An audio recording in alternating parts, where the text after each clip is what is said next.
Yeah. But look, are Liverpool the best team in the world at the moment? I put that tweet out there this morning.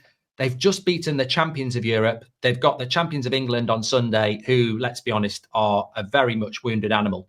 As a Liverpool fan who was at the game last night, are you tempering it? Some people are saying, there was this podcaster on Monday saying it slots to lose this title.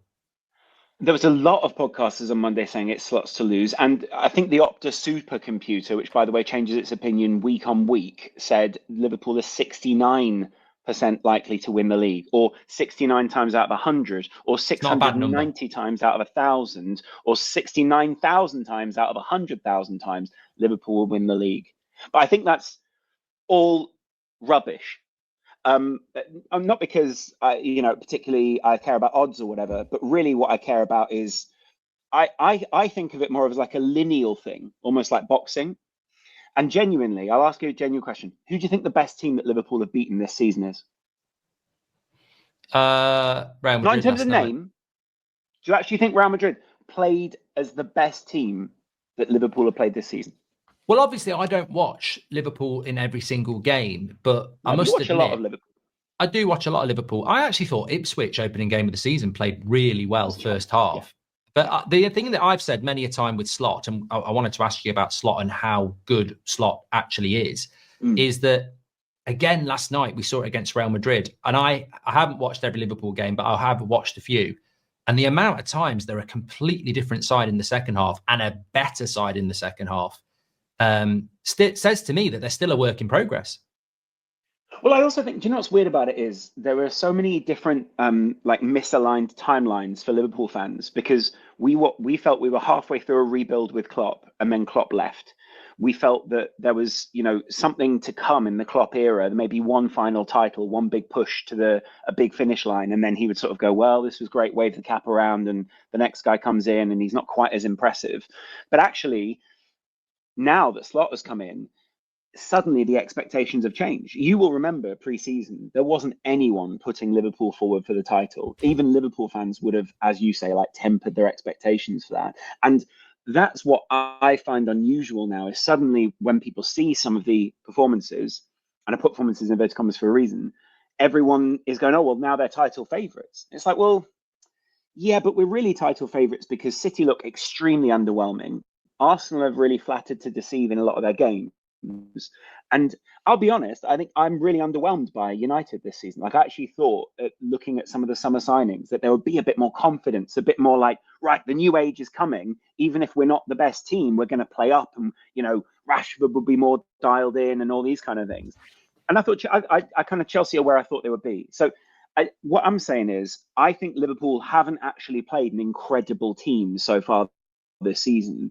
And I think even if we do beat or get beaten or draw against City on Sunday, which we will talk about later, I still think we won't have played an incredible team. I think we'll have played a lot of sides who are still working themselves out.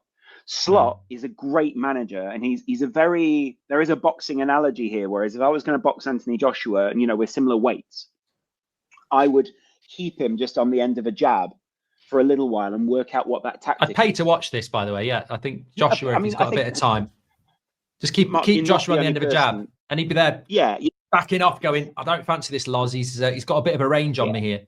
You're not the only person to want to see me get in a ring with Anthony Joshua, put it that way. I think the main point I'd have there, though, is you keep me on the end of the jab, and you work out what it is that they're trying to time. You work out what it is that they're trying to do. And Slot uses this Liverpool team and just sort of says, try and see where the gaps are, see what Modric is doing, see where Mbappe's at. Bradley, this is very likely, but if not, then we'll try and change this. Even in the second half, I was at Anfield last night. You see there's a substitution, or there was a moment where someone went down. He just beckons Luis Diaz over, and he has a little word in his ear. And it was when Cody Gakpo was coming on. So Gakpo was going on the left and Luis Diaz was going through the middle. And he just gives him a little note. And suddenly Diaz's position changes so radically from where it was before that's why that happens. And every Feyenoord fan told us this would happen. They go, the first half, you get accused of being boring almost. It explains it really well, because obviously not being a Liverpool fan, but watching football a lot and loving football, it's remarkable the amount of times second half Liverpool are, as I said, that Ipswich game, Ipswich were Yeah, brilliant first half, and then yeah, I thought second so. half Liverpool could have won 5 or 6-0. Where do you look on the title? I put Arsenal out 3 weeks ago. I think they're out.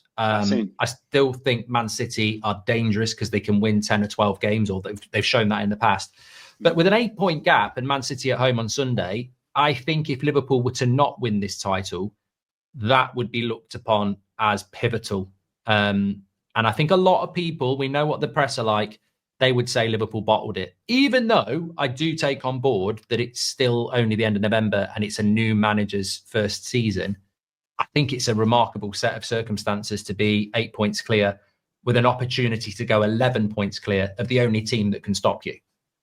I think January is so critical for City in terms of who they sign, who it is that they kind of put a marker down in the sand as to this is the next generation. And I think Pep has begged or asked one or too many players to stay slightly too long. You know, I think Kyle Walker was asked in the summer by City to stick around. I think Edison has probably outstayed his welcome at this point. I just think there's a number of the old guard where I'm sort of like, oh, Bringing Gundogan back. Yeah, the sentiment, like everyone, if you're a City fan, even if you're not a City fan, the sentiment of bringing Gundogan back, you love. But the actual practicality of it, you're like, wait, you were going for Bellingham and Paquetá, and you're talking about getting Florian Wirtz, and your starting midfield. It's not that I don't think that Gundogan can't put in a good performance. It's that I think, can he do that week in, week out in the Premier League at this point? And the answer is no. And consistency is the key for City. So if you have players that are inconsistent, what do you expect? I think they've missed Rodri massively as well. We'll talk about Man City Liverpool in a moment, but I did want to ask the question about Slot, because I was doing a watch along last night, and a lot of people in our community were asking the question of how much of this Liverpool success is because of Klopp and how much of it is because of Slot. Some would say that Klopp had done such an amazing amount, basically was building another team. I mean, that's the way I saw it, and then decided that the stress and pressure was, he needed a break. Having said that, I still don't think, even if Jurgen Klopp was in charge, he would be top of the Champions League group and 8 points clear at the top of the Prem. So for me, there is a balancing act here of what Slot's done. I also wanted to ask you, second part of that is, I think next season will be harder for Slot than this season, because I very much don't think Van Dijk, Trent and Salah will all be here. And then he will have to replace players.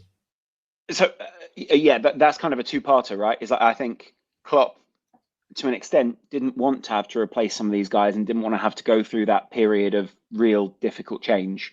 I'd imagine he seems like a very sentimental guy. I'd imagine that you don't want to have to be the guy that dethrones Van Dijk, moves Salah on, and essentially is. I think he maybe mapped it out and went, right, in 3 years, can I move Salah on, move Van Dijk on, watch Trent go to Madrid in a kind of Munich, Dortmund style, and have to bring in the next generation, only for the next manager to then come in and go, okay, well, this was great, but the rebuild isn't really what I want. And I think Slot took over knowing that was Klopp's idea. I'll be honest, I think, how can I put this?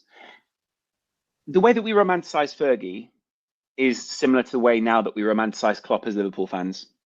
And not a bad word can be said about Fergie, but I think we both know, as people who lived through that era, there were some questionable decisions. Not that he wasn't successful or the greatest manager the Premier League's ever had, but he did. Every manager's going to make some mistakes. Jemba. Bebe. Well, there were bad years with Sir Alex. There were. There were, especially sort of post, when Mourinho came in, the Wenger invincible era. We were going through a few years of wilderness where some people felt that we might not come back from that as well. So, and also football's very different now. Goldbridge, that's the end of the clip. I'm sure you enjoyed it. In fact, I bet that's the best clip you've ever watched. So there's no reason not to subscribe to the channel, click the bell icon so you never miss a clip again. In fact, smash a like on the video, because we all know only legends like videos, and you are all legends. So please smash a like on the video, and we will see you again on the next one. Thank you very much for watching, as always.